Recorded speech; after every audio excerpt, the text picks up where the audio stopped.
How does a man discover that the child he was told never lived is already 5 years old? I learned the truth in a kindergarten parking lot from a neighbor who had no reason to lie.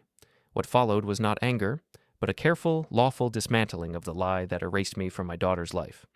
Before we continue, we ask you to hit the hype button, subscribe, and like the video to help the channel grow. Tell us which city you are from in the comments. We would like to get to know our audience better. It started 5 years ago in a hospital corridor that smelled like disinfectant and old coffee. The fluorescent lights buzzed overhead, casting everything in a pale, clinical glow. I was standing near the elevators, clutching a bouquet of daisies, Lydia's favorite flowers since she was a little girl. I'd driven 900 miles from Arizona to Colorado overnight, surviving on gas station coffee and the nervous energy that comes from knowing your daughter needs you. When Margot appeared around the corner, I felt relief. Finally, someone who could tell me what was happening. She moved toward me with that distinctive walk of hers, heels clicking against the linoleum, her posture rigid and controlled. She held her purse with both hands like it was a shield between us. "Lydia lost the baby," she said.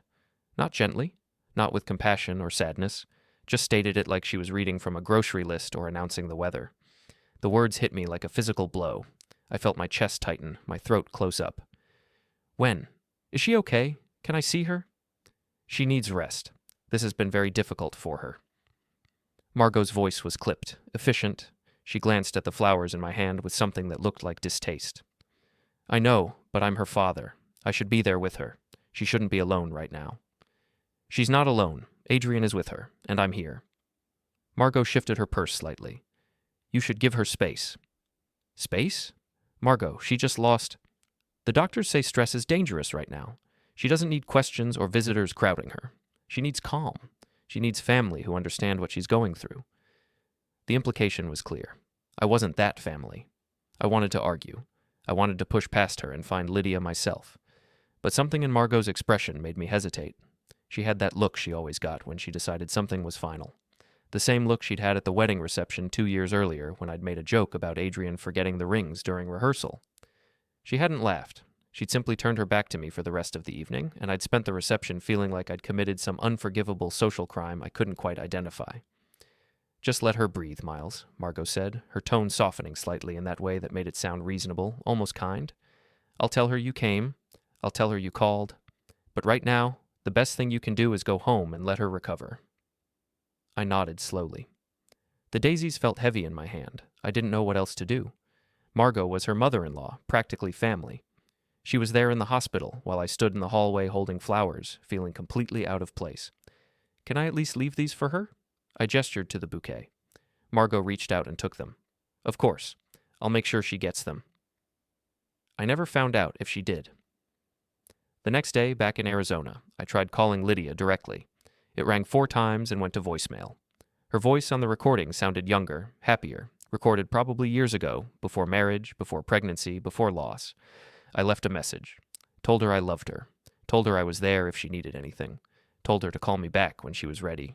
She didn't call. I tried again the next day, and the day after that. By the 3rd day, I stopped counting the rings before voicemail picked up. I just left messages, each one shorter than the last, each one feeling more desperate. 2 weeks later, I sent flowers again. A different arrangement this time, lilies and roses, with a card that said, "Thinking of you always. Love, Dad." They were delivered according to the confirmation email that arrived in my inbox at 3:30 in the afternoon. But no one acknowledged them. No text, no call, nothing. I sent a card the following week. One of those sympathy cards that never quite captures what you want to say but feels necessary anyway. I wrote a long message inside, telling her I was here, that I loved her, that grief takes time and I understood if she needed space, but I wanted her to know I wasn't going anywhere. The card was never mentioned. I tried calling Adrian. He picked up once on a Tuesday evening. I could hear television noise in the background, some commercial for car insurance playing too loudly. "Adrian, hey, it's Miles. I was just checking in. How's Lydia doing?" "She's okay." His voice sounded strained, tight. "She's recovering. You know how it is?" "I don't, actually. I haven't been able to talk to her." She needs time, Miles. This has been really hard on her." "I understand that. I just want her to know I'm here." "I'll tell her you called." "Is Margot there?" I asked, because I could hear a woman's voice in the background, sharp and commanding. "Yeah, she's helping out. You know how it is." "Can I talk to Lydia, just for a minute?" "She's sleeping. I'll tell her you called, okay? I have to go." He hung up before I could respond. I stood in my kitchen, holding the phone, staring at the calendar on the wall. There was a small notation I'd written months ago in pencil, back when Lidia first told me she was pregnant and we'd calculated together, laughing and excited. Due date? Late March. I hadn't erased it. Every time I walked past, I saw it. A reminder of something that had supposedly never happened. The calls slowed after that. Then they stopped altogether. Not because I stopped caring, but because each attempt felt like throwing myself against a locked door. Each voicemail felt more pathetic than the last. Each unreturned message, another confirmation that I wasn't wanted. I kept trying for a month, then 2 months, then 6. Each attempt felt more desperate than the last. I started wondering if I'd done something wrong, said something offensive I couldn't remember. I replayed every conversation, every visit, every email exchange. Nothing stood out. Just small disagreements, normal family friction. The kind of things that happen between people who love each other but don't always agree. But Margot had never liked me. That much had always been clear. It went back to before the wedding, actually. Back to when Lidia first introduced me to Adrian's family. We'd met at a restaurant, one of those upscale places where the menu doesn't have prices and the portions are small enough to fit on a dessert plate. Margot had evaluated me from the moment I walked in, her eyes scanning my clothes, my posture, the way I held my fork. I'd worked as a plumber for 35 years. Good, honest work. I'd raised Lidia on my own after her mother passed, put her through college, made sure she never wanted for anything important. But to Margot, I might as well have been wearing coveralls to a black tie event. She'd asked what I did for a living. When I told her, she'd smiled, that thin, polite smile that doesn't reach the eyes, and said, "How practical." The word hung in the air like an insult. At the wedding, things got worse. Lidia had wanted something simple, just close family and a few friends at a park or a small venue. Margot insisted on a full reception, 200 guests, a 7-tier cake that probably cost more than my truck, a live band, ice sculptures, the works. I'd offered to help pay for it. It was my daughter getting married, after all. I had savings. Not a fortune, but enough to contribute something meaningful.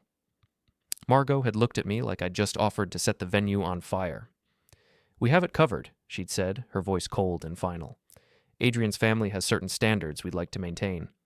"I'm sure they do," I'd replied, trying to keep my voice even. "But Lydia's my daughter. I'd like to contribute something." "That won't be necessary. We wouldn't want you to strain yourself financially." The implication was clear. I couldn't afford their standards, and even if I could, they didn't want my money. The conversation ended there. From that point on, every interaction with Margot felt like walking through a minefield. She never said anything outright hostile. She was far too sophisticated for that. She just made sure I knew, in 1,000 subtle ways, that I wasn't needed, that I wasn't quite good enough, that I was tolerated but not welcomed. And now, after the miscarriage, I wasn't even tolerated anymore. I tried sending gifts for Lydia's birthday that July. A bracelet she'd mentioned wanting years ago, delicate silver with a small turquoise stone. She'd seen it in a shop window when she was visiting me one summer and said it was beautiful. I'd gone back and bought it, saved it for the right occasion. This seemed like the right occasion, a reminder that I was thinking of her. It came back 3 weeks later, returned to sender. No note, no explanation. Just the package, retaped and forwarded back to my address. I called Adrian again. This time, he didn't pick up. I left a voicemail, then another. Then I stopped trying. By the end of the first year, I'd made 43 calls, sent 11 letters, left 27 voicemails, shipped 4 packages, not one response. I started keeping a log, not because I planned anything, but because I needed to make sense of it. I needed to see the pattern laid out in front of me, black and white, undeniable. Dates, times, attempts, a record of how a father becomes a stranger. I bought a notebook, the kind with the black and white speckled cover, and wrote everything down, every call, every message, every attempt at connection. I noted the time of day, what I'd said, how long the voicemail had been. I printed out email confirmations and taped them to the pages.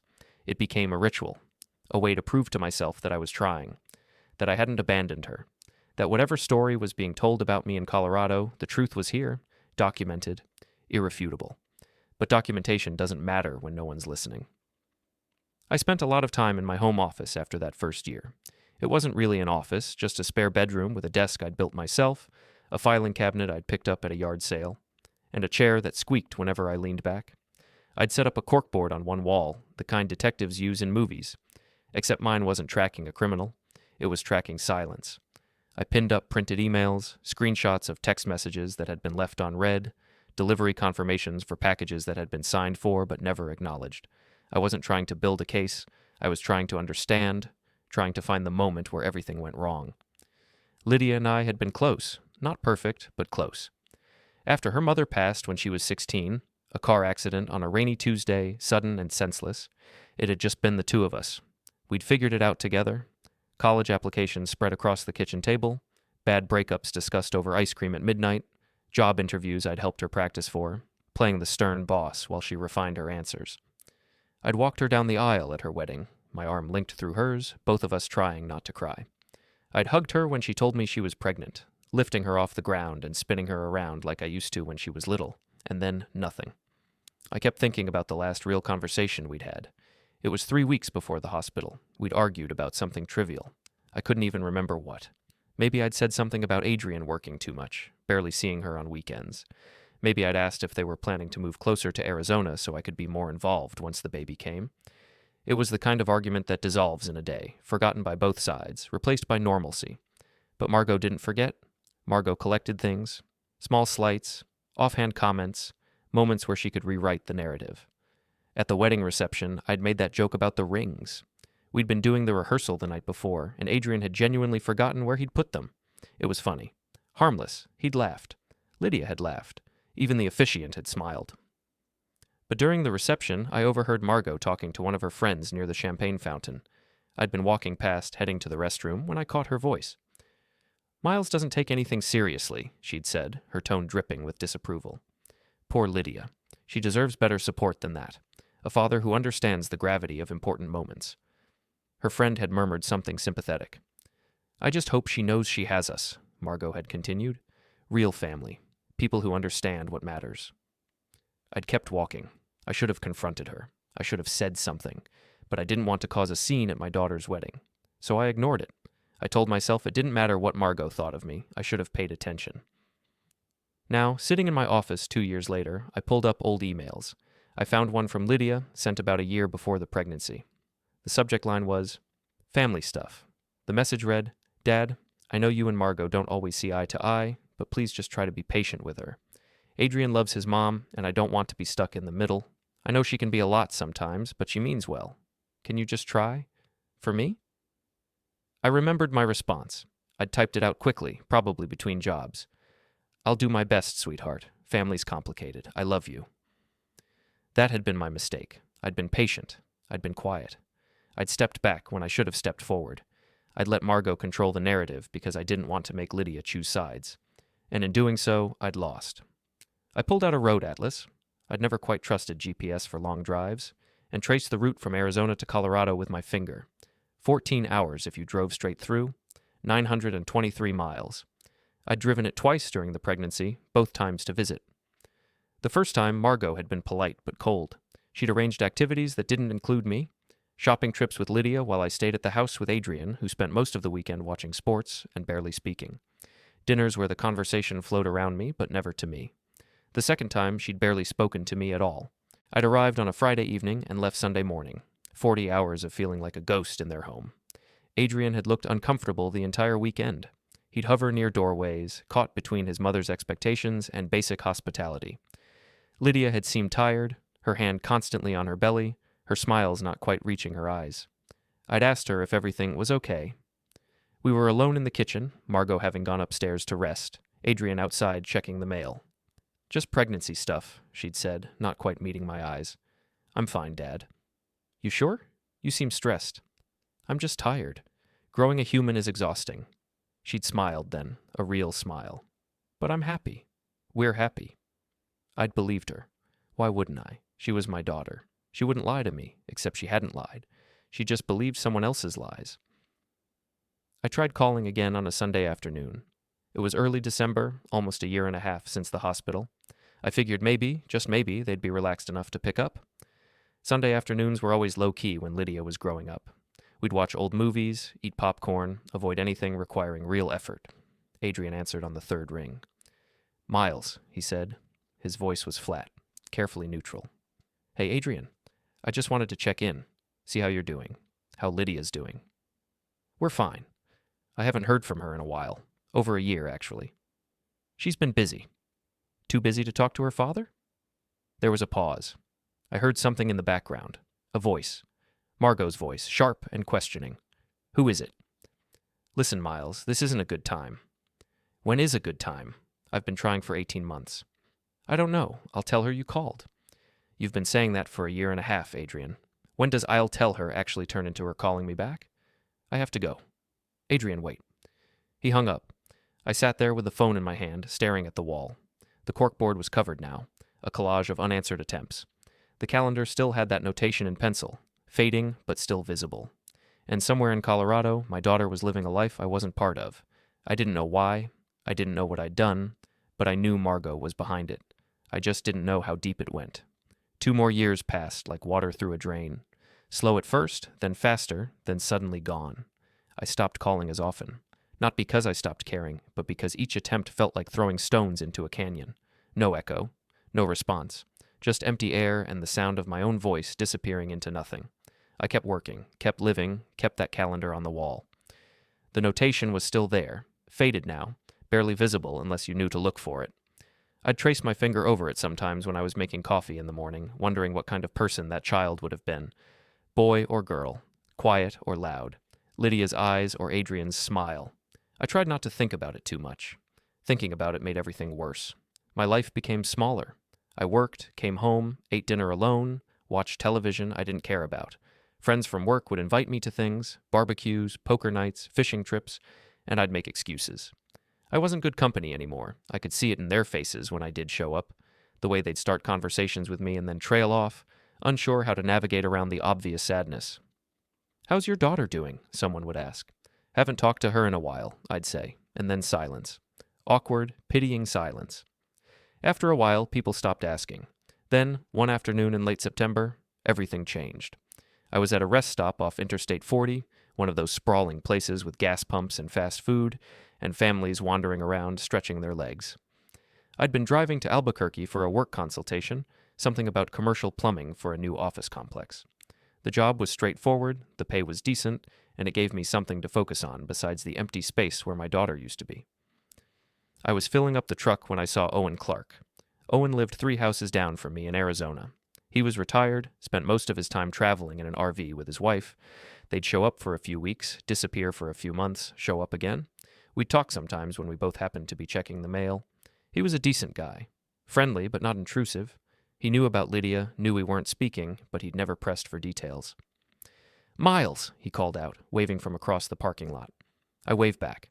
He walked over, grinning that easy smile of his, wearing a Hawaiian shirt and cargo shorts despite the October chill. Small world, he said. You heading to New Mexico? Work thing. You? Just passing through. We're headed to Colorado, actually. My wife's got family up there, near Boulder. Beautiful area this time of year. Colorado, I said. The word tasted strange in my mouth. Yeah, we try to visit every fall. The leaves are gorgeous. Hey, funny thing, I think I saw your daughter up there last year. The world tilted. Everything, the gas pump, the highway noise, Owen's cheerful expression, became very distant and very sharp at the same time. My daughter? I said slowly. Lydia, right? I remembered her from when she used to visit you. Years ago, when she was in college, maybe. Ran into her at a grocery store in Boulder. She had a little boy with her. Cute kid, maybe 4 or 5 years old. Dark hair like hers. The ground felt unsteady beneath my feet. A boy, I said. You're sure? Yeah, definitely. She was pushing one of those carts with the kid seats shaped like cars, you know? He was making engine noises and she was laughing. They seemed happy.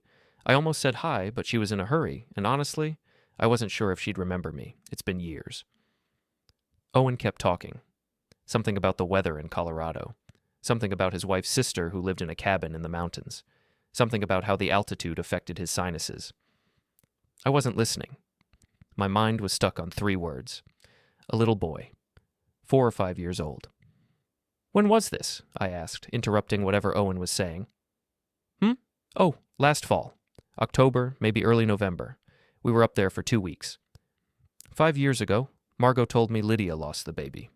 5 years ago, I stood in a hospital corridor holding flowers and believing the worst had happened. 5 years ago, I was lied to.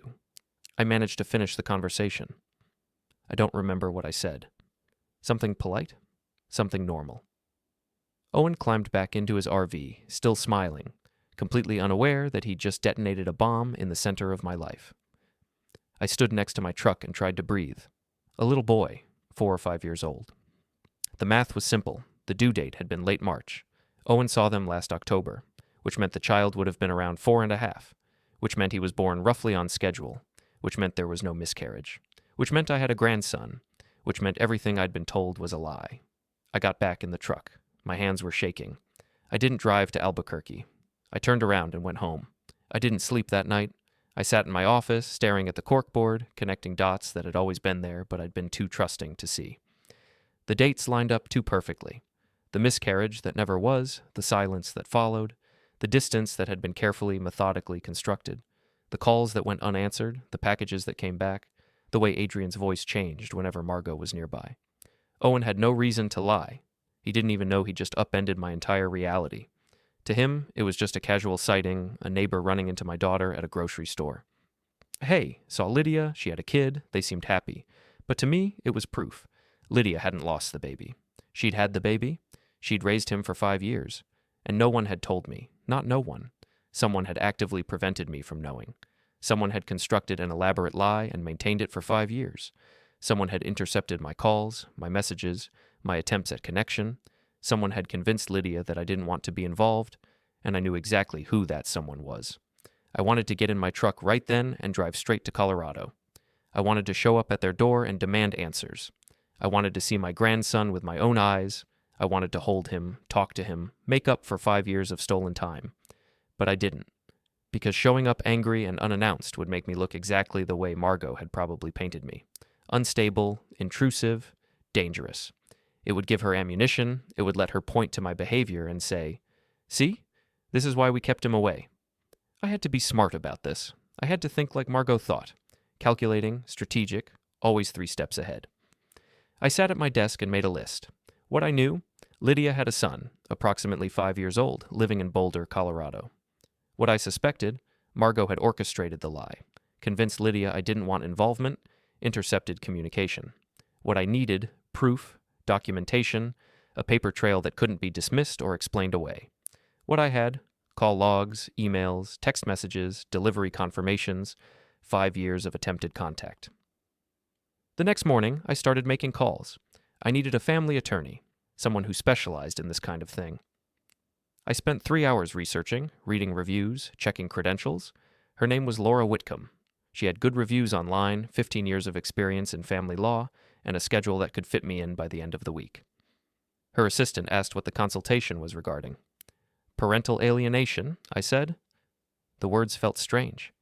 And grandparent rights. The consultation was on Friday afternoon. I took the day off work, put on my best shirt, arrived 15 minutes early. Her office was in a professional building downtown, the kind with marble floors and elevator music. Suite 340. I knocked even though the door was already open. Laura Whitcomb was younger than I expected, maybe mid-40s, with dark hair pulled back in a neat bun. She wore a gray suit and practical glasses. She stood up when I entered, shook my hand with a firm grip, and gestured for me to sit.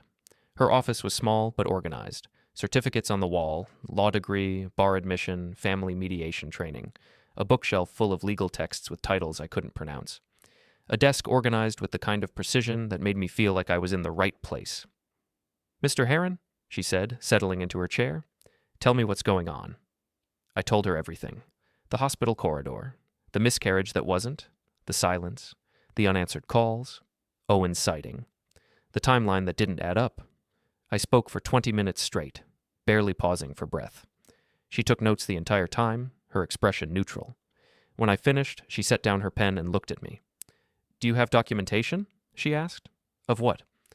"Your attempts to contact your daughter, call logs, emails, texts, letters, anything that shows you tried to maintain the relationship." I nodded. "I have all of it. 5 years worth. Every call, every message, every package, dates, times, tracking numbers, everything." "Good. That's important. What you're describing could fall under parental alienation or interference with familial relationships, depending on how it's framed. But we need to be careful. You don't have custody rights over a grandchild, so we can't approach this from that angle directly. What we can do is petition for contact, establish that you've been systematically excluded, and request mediation." Mediation, I repeated. It's a neutral setting. A third party facilitates the conversation. It's less adversarial than court, and it puts everything on record. If Lidia has been told things about you that aren't true, mediation gives you a chance to address that directly. It forces everyone into the same room with a witness. And if she doesn't show up, then we escalate. But let's start with the assumption that she doesn't know the full picture. From what you're telling me, it sounds like someone else has been controlling the narrative. Margot, Adrian's mother. Laura nodded slowly. Likely. But we don't accuse without proof. We present facts. We let the facts speak for themselves. We document the pattern of interference and let the mediator draw conclusions. Will it work? Honestly, I don't know. Grandparent rights cases are complicated. They vary by state, and Colorado has specific requirements. But you have something most people in your situation don't have: documentation. You can prove you tried. You can prove you were excluded. That matters. I felt something loosen in my chest. Not hope, exactly, but possibility. What do I need to do? I asked. Bring me everything. Every call log, every email, every text message. I'll review it, organize it, and we'll build a timeline. Then I'll send a formal letter to Lidia and Adrian requesting mediation. The letter will be professional but direct. It will outline your concern that you've been excluded from your grandchild's life and your desire to rectify that. Will that scare them? It might. But it will also force a response. Right now, they can ignore you. Once this is official, once there's a lawyer involved, they can't. They'll have to acknowledge it one way or another. I liked her immediately. She didn't promise miracles. She didn't sugarcoat. She just laid out the reality and gave me a path forward. When can we start? I asked. Bring me the documentation next week. I'll review it, and we'll go from there. I left her office feeling something I hadn't felt in 5 years, like I wasn't alone in this anymore. Over the next 2 weeks, I compiled everything, every scrap of evidence, every attempt at contact. It was meticulous, obsessive work. I printed call logs from my phone company, 31 pages total, highlighting every unanswered call to Lydia's number. I screenshotted text messages, organized them by date. I dug through my email archives and found every message I'd sent, including the ones that had bounced back or never received a reply. I gathered delivery confirmations, the flowers from the hospital, the birthday bracelet, the Christmas presents I'd sent for 3 years running, a scarf, a cookbook she'd mentioned wanting, a framed photo of us from her college graduation. All delivered, none acknowledged. I organized them by date, cross-referenced them with major events. Birthdays, holidays, the supposed miscarriage anniversary. I created a spreadsheet because that's what Laura had suggested. Columns for date, type of contact, response received, notes. The response received column was almost entirely empty. When I brought everything to Laura's office the following Tuesday, I had 2 binders worth of material. She spent an hour going through it while I sat across from her desk, watching her expression stay carefully neutral. Finally, she looked up. "This is solid," she said. "You've been trying, consistently. No harassment, no aggression, just a father attempting to maintain contact with his daughter. That's going to matter. This shows a clear pattern of effort met with silence. What's the next step?" I send a letter to Lidia and Adrian. Formal, but not threatening. It requests mediation and outlines your concern that you've been excluded from your grandchild's life. It also mentions that you have documentation of your attempts to stay in touch. I won't threaten legal action at this stage, but the implication will be there. Will that scare them? Probably. But fear isn't necessarily bad in this situation. Right now, they're comfortable with the status quo. We need to disrupt that. We need to make maintaining the silence more uncomfortable than breaking it. I nodded. Do it. Laura drafted the letter over the next 2 days. She showed me a copy before sending it. It was professional, measured, and absolutely devastating in its restraint. The letter outlined the basic facts: that I was Lydia's father, that we had previously maintained regular contact, that communication had ceased approximately 5 years ago, that I had recently learned of the existence of a grandchild, and that I was requesting mediation to address the situation. It didn't accuse, it didn't threaten. It simply stated facts and requested a conversation. Laura sent it via certified mail, signature required. 3 days later, my phone rang. It was Lidia. I almost didn't answer. When her name appeared on my phone screen for the first time in 5 years, my hand froze. I stared at it, my thumb hovering over the green button, while my mind raced through 1,000 possible conversations. On the 4th ring, I answered. "Lidia." "Dad." Her voice was shaky, uncertain, like she'd forgotten how to talk to me. "I got a letter from your attorney." "I know." Why did you send that? There was something in her tone. Not anger exactly. Confusion, maybe. Or fear. Because I haven't spoken to you in 5 years, and I just found out you have a son. Silence. Long, stretching silence. I could hear her breathing on the other end of the line. Who told you? She asked finally. Does it matter? I don't. She stopped. I heard her take a breath. It's complicated. Then explain it to me. I can't. Not right now. Lydia, I was told you lost the baby. I was told to stay away so you could recover. And now I find out there's a 5-year-old boy who I've never met. Do you understand what that feels like? Her voice cracked. I didn't know. You didn't know what? That you didn't know. I thought... She stopped again. I could hear someone in the background. A woman's voice, sharp and questioning. Margot. Lydia, is your mother-in-law there? I have to go. Don't hang up, please. Just tell me what you thought. I thought you knew about him. I thought you chose not to be involved. That's what I was told. The words hit like a physical blow. Who told you that? I can't do this right now. I'm sorry, Dad. I have to go. Lydia, wait. The line went silent. I sat there, staring at the phone in my hand. She didn't know. That's what she'd said. She didn't know that I didn't know, which meant someone had told her I did know. Someone had convinced her I'd chosen not to be part of her son's life. Someone had constructed a story where I was the villain who abandoned his own grandchild. I called Laura immediately. She called me, I said when she picked up. Lydia. She said she didn't know I didn't know about the child. Laura was quiet for a moment. That's significant. That suggests she was given false information. Did she agree to mediation? She hung up before I could ask. Margot was there. I heard her voice in the background. Then we proceed. I'll follow up with another letter, this time requesting a specific date for mediation. If she doesn't respond within 10 days, we file a petition for grandparent visitation rights. Colorado allows it under certain circumstances, including when a parent has been denied contact through no fault of their own. Will that work? It'll put pressure on them, and it'll create a paper trail. Courts don't like families who refuse reasonable requests for contact. If we can show you've been trying for 5 years, that you were lied to about a miscarriage, and that Lydia herself was deceived about your willingness to be involved, we have a strong case. And Margot? We let the facts implicate her. We don't need to name her as an antagonist. The pattern will speak for itself. I thanked her and hung up. That night, I couldn't stop thinking about Lydia's voice, the way it had cracked when she said, I didn't know. The fear underneath the confusion. She wasn't angry at me. She was scared. And I knew exactly who she was scared of. Margot had controlled this narrative for 5 years. She'd convinced Lydia that I was indifferent or hostile. She'd intercepted communication. She'd probably painted me as unreliable, unstable, unworthy of being in their lives. And Lydia, exhausted and manipulated, had believed her. But now the lie was cracking, and Margot was going to fight to keep it intact. The mediation date was set for early November, 6 weeks away. Laura sent the formal request, and this time Adrian responded. Not Lydia. Adrian. His email was brief and cold. We'll attend. Please send the details. No apology, no explanation, just compliance. Laura forwarded me the response with a short note. Progress, be ready. I spent the next 6 weeks preparing. Laura and I met twice more to go over everything. She coached me on how to speak in mediation, calm, factual, no accusations.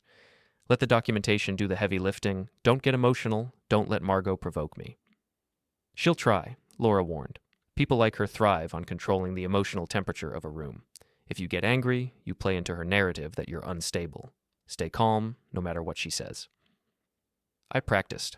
I rehearsed. I imagined every possible scenario. 2 days before the mediation, I drove to Colorado. I wanted time to acclimate, to think, to prepare myself mentally.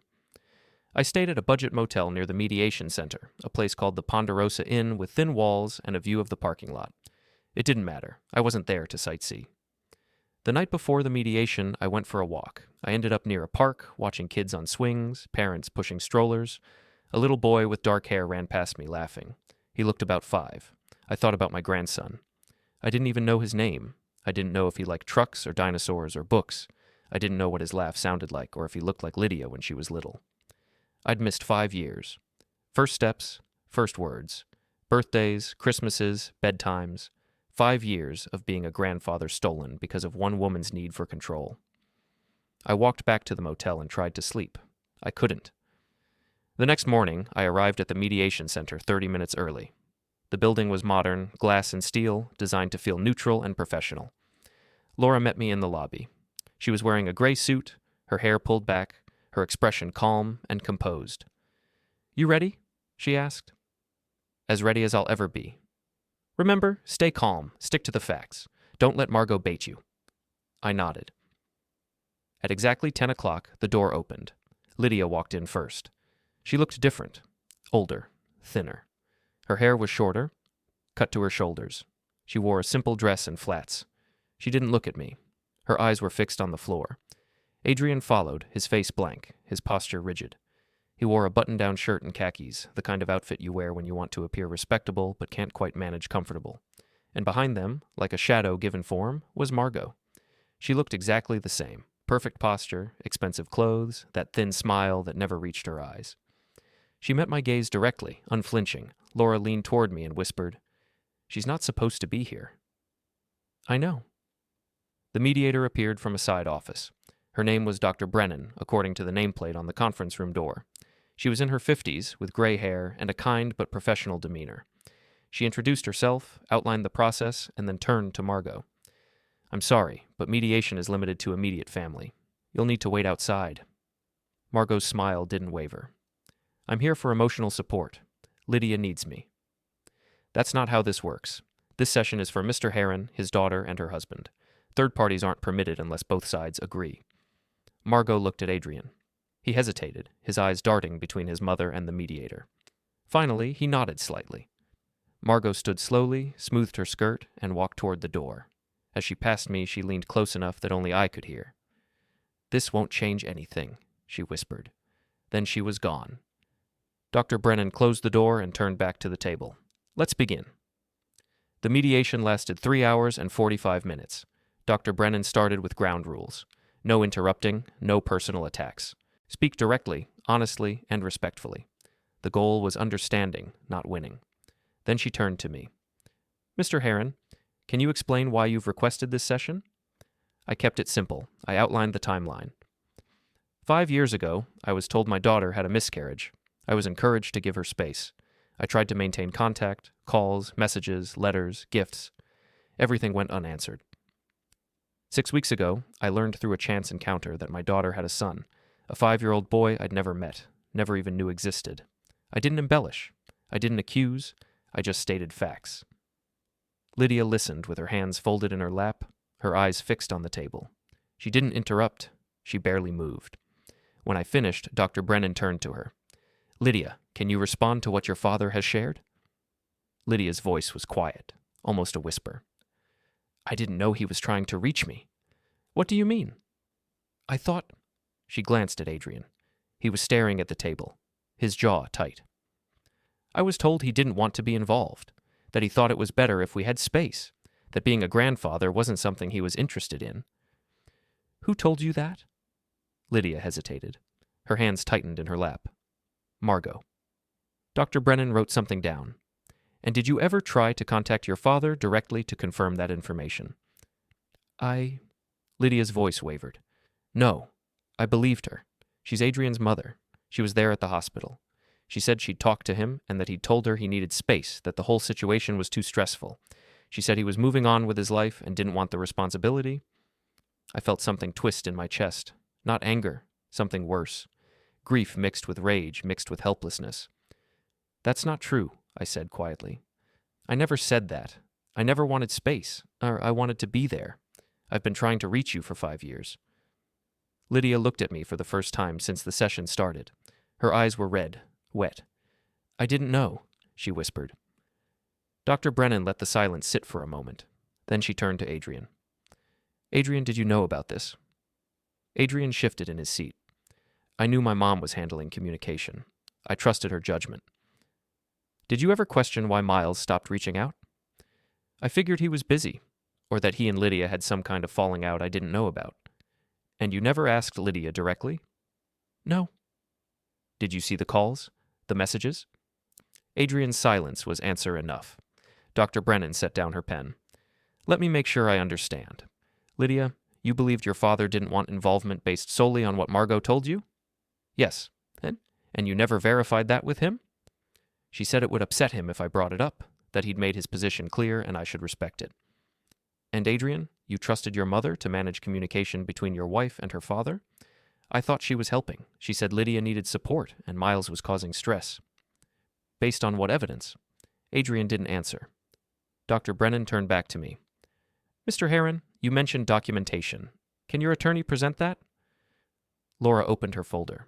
She laid out printed call logs, organized by month. She showed email chains, text message screenshots, delivery confirmations. She walked through the timeline methodically, highlighting the sheer volume of attempted contact. 43 phone calls in the first year, Laura said. 11 letters, 27 voicemails, 4 packages sent and delivered, 0 responses. She placed a stack of papers in the center of the table.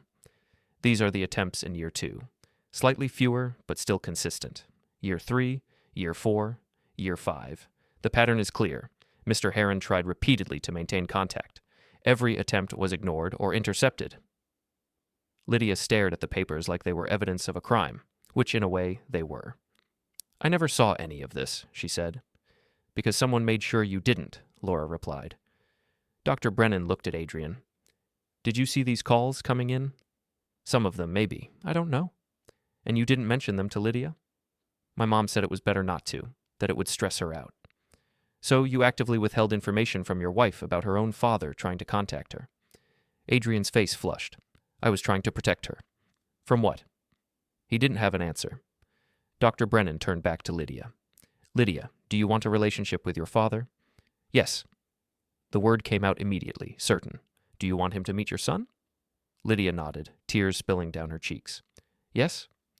Then we need to establish a plan, starting with acknowledgement of what's happened and moving toward supervised contact. Over the next hour, we worked out details. A phone call first, then a video call. Then an in-person meeting at a neutral location, a park with Lidia present, gradually building trust. Lidia agreed. Adrian agreed, though he looked like he wanted to be anywhere else. Laura and I agreed. As we stood to leave, Dr. Brennan addressed the room one more time. I want to be clear about something. What happened here was a systematic interference with a family relationship. Whether intentional or misguided, it caused significant harm. I'll be noting that in my report. We filed out of the conference room. Margot was waiting in the lobby, sitting perfectly straight in a chair by the window. When she saw us, she stood and smiled. The first visit was arranged for 2 weeks later, supervised at a public park, 1 hour maximum. Lidia would bring the boy. His name was Nathaniel, I learned. And I could meet him, talk to him, start rebuilding something that should have existed from the beginning. I should have been relieved, hopeful even. But I wasn't, because I knew Margot. I knew how she operated. She didn't lose gracefully. She didn't accept defeat. And she certainly wouldn't let 5 years of carefully constructed control slip away without a fight. I was right. 3 days before the scheduled visit, Laura called me. It was early evening. I was making dinner, just pasta, nothing elaborate, when my phone rang. We have a problem, she said. Her voice was tight, controlled anger underneath professional calm. What kind of problem? Lidia's attorney, she hired one after mediation, just filed a motion to postpone. They're claiming emotional distress and requesting a psychological evaluation before any contact is allowed. I set down the wooden spoon I'd been holding. The sauce kept bubbling on the stove, but I couldn't move. You're kidding. I wish I were. The motion argues that the mediation was traumatic, that Lidia needs time to process, and that introducing her father to her son without proper therapeutic preparation could be harmful to both of them. That's Margot. Obviously, but the motion is filed in Lidia's name, so legally, it's her request. Her attorney signed it. We have to respond to it as if it's coming from Lidia herself, even though we both know who's really behind it. Can they do that? After she agreed in mediation? After she said yes to everything? They can try, but it's going to backfire spectacularly, because now we have documentation of interference, mediation records showing Lidia's willingness and explicit consent, and a last-minute motion that reeks of third-party manipulation. This is textbook bad faith. We file a counter-motion and request an expedited hearing. We argue continued obstruction and pattern of interference. How long will that take? 2 weeks, maybe 3. The court doesn't like games like this, especially in family matters. Judges see through it. But we have to follow the process. So I don't get to meet my grandson. Not yet, but Miles, this actually helps us. Every time Margot does something like this, she builds our case. She's showing the court exactly who she is. I thanked her and hung up. I turned off the stove. I wasn't hungry anymore. I sat at my kitchen table for a long time, staring at that calendar on the wall. The pencil notation was almost completely faded now, but I could still see it if I looked closely enough. Margot wasn't going to let this go. She couldn't. Because if I got access to Nathaniel, if I built a relationship with him and with Lidia, her control would evaporate. The narrative she'd spent 5 years constructing, that I was unreliable, that I didn't care, that I'd abandoned my family, would collapse. And with it, her influence over Lydia's life would crumble. So she was fighting back the only way she knew how, through manipulation, through Adrian, through whatever influence she still had over Lidia. She'd convinced Lidia to hire an attorney. She'd probably paid for that attorney. She'd crafted the language of emotional distress and therapeutic necessity. She was using Lidia as a shield while she pulled the strings behind her. But she'd made a mistake. She'd shown her hand too clearly, and I was done being patient. I didn't tell Laura what I was planning. I just got in my truck the next morning and drove to Colorado. It took 14 hours. I drove straight through, stopping only for gas and coffee that tasted like burnt rubber. I listened to talk radio to stay awake, letting the voices wash over me without really hearing them. I arrived in Boulder at 2 a.m. and slept in the truck in a grocery store parking lot, my head against the window, my back aching.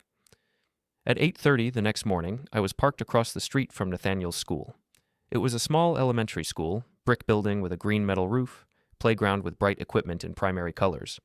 The sign out front read Maple Ridge Elementary with a cartoon tree mascot. Kids started arriving around 8:40, dropped off by parents in SUVs and minivans. I watched them, little backpacks, lunchboxes, that particular energy kids have in the morning before school wears them down. Parents walked them to the gate, hugged them goodbye, reminded them about after-school pickups or soccer practice. At 3:15, the doors opened. A bell rang, loud and bright. Kids poured out like water breaking through a dam, loud and chaotic and full of life. Parents lined the sidewalk, calling names, waving. Some kids ran straight to waiting cars. Others lingered, showing their parents artwork or talking about their day. I watched from my truck, parked far enough away to be inconspicuous but close enough to see, and then I saw him. He was small, smaller than I expected, dark-haired, just like Lidia. He wore a blue backpack covered in cartoon astronauts, the kind that was almost as big as he was. He ran toward a woman standing near the gate, his little legs pumping, his face bright with excitement. Lidia. She crouched down, arms open, and he crashed into her with the full-body enthusiasm only kids can manage. She hugged him tight, kissed the top of his head, said something that made him laugh. Then she took his hand, and they walked toward the parking lot together. He was talking the whole time. I couldn't hear what he was saying, but I could see his mouth moving a mile a minute, his free hand gesturing wildly. Lidia was listening, nodding, smiling. She looked happy. Relaxed in a way I hadn't seen at the mediation, I didn't approach. I didn't call out. I didn't even get out of the truck. I just watched. My grandson, real, alive, 5 years old. He had Lydia's smile, her eyes, the way she used to bounce when she was excited as a child, unable to contain her energy. He had her gestures too, that particular way of moving her hands when she talked about something she cared about. And I'd missed all of it. First steps, first words, first day of kindergarten, birthdays where he'd blown out candles and made wishes I'd never hear about, Christmases where he'd opened presents I'd never wrapped, scraped knees I'd never bandaged, bedtime stories I'd never read. 5 years. I sat there until they drove away in a silver sedan. Then I sat there longer, trying to breathe through the weight in my chest, trying to process what I'd just seen, trying to reconcile the abstract concept of grandson with the real, living, laughing child I'd just watched run into his mother's arms. A security guard knocked on my window around 4 o'clock, asked if I was okay, if I needed help. I told him I was fine, just resting. He looked at me skeptically but moved on. I drove back to my motel and sat on the bed, staring at the wall. That night I called Laura. "I saw him," I said when she answered. There was a pause. "Miles, please tell me you didn't approach them." "I didn't. I just watched from a distance, from across the street. I needed to see him, to know he was real." Laura sighed, long and heavy. "I understand. I do. But you need to be careful. If Margot finds out you were there, she'll use it against you. She'll paint you as obsessive, dangerous, stalking them. She'll twist it into evidence that you're unstable." "I know. I won't do it again. But I needed to see him once. Just once." "Okay, I get it. But from now on, you wait for the legal process. No more trips to Colorado. No more watching from a distance. We do this the right way. The hearing is next week? Yes, Tuesday morning, 9 o'clock. Be ready. Wear something professional. Bring all the documentation we've compiled. And Miles? Yeah? Don't let Margot see you rattled. She'll be there. She'll try to get under your skin. Don't let her. I won't. But as I hung up, I wondered if that was true, because seeing Nathaniel had changed something. It had made this whole situation real in a way it hadn't been before. It wasn't abstract anymore. It wasn't just about legal rights or mediation or documentation. It was about a little boy with a blue astronaut backpack who didn't know I existed, and I was ready to fight for him. The next week crawled by. I went back to Arizona, tried to work, tried to focus. I couldn't. I kept seeing Nathaniel's face, kept hearing Lydia's laugh, kept thinking about 5 stolen years. Laura called twice to go over testimony. What to say, what not to say, how to stay calm under questioning, how to present myself as stable, reasonable, trustworthy. The judge will be looking at you closely, she said. Margot's going to argue you're disruptive. We need to show the opposite. You're calm, you're patient, you followed every legal channel, you're exactly the kind of grandfather any child would be lucky to have. I practiced in front of the bathroom mirror. It felt ridiculous, but I did it anyway. By the time Tuesday came, I was ready, or as ready as I'd ever be. The hearing took place in a family courtroom on a gray Tuesday morning. The room was smaller than I expected. Fluorescent lights, a judge who looked tired, wooden benches that creaked.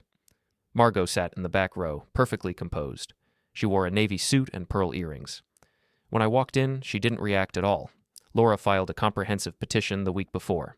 It outlined everything: interference with familial relationships, parental alienation, fraudulent representation, pattern of deception. She requested modified custody terms that would allow Lydia to relocate with her son if she chose, unrestricted contact between me and Nathaniel, and a formal restraining order preventing Margot from interfering with communication. We're not just fighting for visitation anymore, Laura had explained. We're fighting to break Margot's control entirely. We're showing the court that this woman has systematically destroyed a family relationship for her own purposes. The judge's name was Helen Kowalski. She was in her early 60s, with gray hair pulled back in a bun, and eyes that missed nothing. Laura presented first. She walked through the timeline, call logs spanning 5 years, emails, text messages, returned packages, the hospital lie, the mediation transcript showing Lydia's shock at learning I'd been trying to contact her, Owen Clark's written statement, notarized, confirming he'd seen Lydia with a child approximately 18 months ago. Then she presented school enrollment records. She'd subpoenaed them as part of the discovery process. Nathaniel James Heron, enrolled in preschool 3 years ago. His birth date, March 28th, 5 years ago. Exactly 2 weeks after Margot told me about the miscarriage. The judge examined the documents without expression. Laura continued. Your Honor, Mr. Heron was told his grandchild didn't exist. He was systematically excluded from his daughter's life through a coordinated campaign of deception. When he discovered the truth and requested mediation, the other party agreed. Lydia Heron explicitly stated she wanted her father involved. She explicitly stated she didn't know he'd been trying to contact her. 3 days before the scheduled visit, a motion was filed to postpone based on emotional distress. This is a clear pattern of obstruction. Lydia's attorney, a young man named Stephen Pratt, who looked fresh out of law school, tried to argue. He talked about emotional harm, therapeutic necessity, the need for gradual reintroduction. Laura dismantled it piece by piece. Mr. Pratt's client agreed to contact and mediation. She expressed a clear desire for her father to meet her son. The only thing that changed between mediation and the motion to postpone was time for outside influence. We have evidence that Margot Heron has been the primary architect of this 5-year deception. Judge Kowalski held up a hand. I'd like to hear from Ms. Lydia Heron directly. Lydia was called to the stand. She looked small sitting there, her hands clasped in her lap. She wore a simple gray dress, no makeup, her eyes red from crying. Laura approached. Ms. Heron, did your father ever tell you he didn't want to be involved in your son's life? No. Did he ever say he wanted space from you? No. Who told you he did? Lydia's voice was barely audible. Margot. And did you verify that information with your father directly? No. Why not? Because I trusted her. She's my mother-in-law. She was there at the hospital. She told me my dad had talked to her, that he was overwhelmed, that he needed time. She said he'd reach out when he was ready. And he never did? No. So I thought it was true. I thought he'd chosen not to be part of our lives. When did you learn otherwise? At mediation, when I saw the call logs, the emails, all the times he tried. Lydia's voice broke. I didn't know. I swear I didn't know. Laura's voice softened. Do you want your father in your life? Yes. Do you want him to know his grandson? Yes. Do you want to move to Arizona to be closer to him? Lydia hesitated. Then, clearly, yes. Why the hesitation? Because I'm afraid. Of what? Of Margot. Of what she'll do. She controls everything. Our finances, our house, Adrian's job. If I go against her, I don't know what will happen. Has she threatened you? Not directly. She doesn't have to. She just makes things difficult until you do what she wants. Judge Kowalski leaned forward. Ms. Heron, are you afraid of your mother-in-law? Lydia looked at the judge. Then she looked at Margot, sitting in the back row with that same calm expression. Yes, Lydia whispered. I'm terrified of her. The courtroom was silent. Judge Kowalski turned to the back row. Margot Heron, do you have anything to say? Margot stood slowly. She was perfect, controlled, utterly composed. Your Honor, I was protecting my family. Miles has always been unpredictable. His work is unstable. His lifestyle is chaotic. I thought it was best. Best to lie? The judge interrupted. Best to fabricate a miscarriage? Best to intercept communication between a father and daughter for 5 years? I was trying to provide stability. By destroying a family relationship? Margot's composure cracked slightly. I did what I thought was right. Based on what? Your personal dislike of the man? Your need to control your daughter-in-law's relationships? Margot didn't answer. Judge Kowalski turned to her clerk. I'm ready to rule. She looked at the documents in front of her one more time. Then she looked at me. Mr. Heron, you've demonstrated 5 years of consistent attempts to maintain contact with your daughter. You were lied to about the existence of your grandchild. When you discovered the truth, you pursued legal, appropriate channels to address it. Your daughter has stated clearly and repeatedly that she wants you involved. I see no reason to delay that involvement. She turned to Lydia. Ms. Heron, you're an adult and a mother. You have the right to determine who is in your life and your son's life. I'm granting the requested modification to custody terms. You may relocate to Arizona with your son if you choose. Your husband may contest this, but given the circumstances, I doubt he'll succeed. She turned to Laura. As for the restraining order against Margot Heron, I'm granting it. She is not to contact Mr. Miles Heron directly or indirectly. She is not to interfere with communication between Mr. Heron and his daughter. She is not to interfere with Ms. Lydia Heron's decisions regarding her son's upbringing or relationships. Violation of this order will result in contempt charges. She looked at Margot. Mrs. Heron, you have caused significant harm to this family. Your actions were calculated, sustained, and cruel. I strongly suggest you examine your need for control before you lose your son and grandson entirely. She signed the order. Margot's face went white. For the first time in 5 years, she had no response. I walked out of that courthouse with Laura beside me. Through the glass doors, I could see Lydia standing on the sidewalk, holding Nathaniel's hand. He was wearing that blue astronaut backpack. When she saw me, she smiled. I walked toward them. Lydia crouched down and said something to Nathaniel. He looked up at me with Lydia's eyes. Nathaniel, Lydia said gently, this is your grandpa. He studied me seriously for a moment. Then he smiled. Hi, Grandpa, he said. I knelt down and held out my hand. He took it. 5 years of silence, broken. 5 years of lies, destroyed. Margot Heron had finally, completely, irrevocably lost.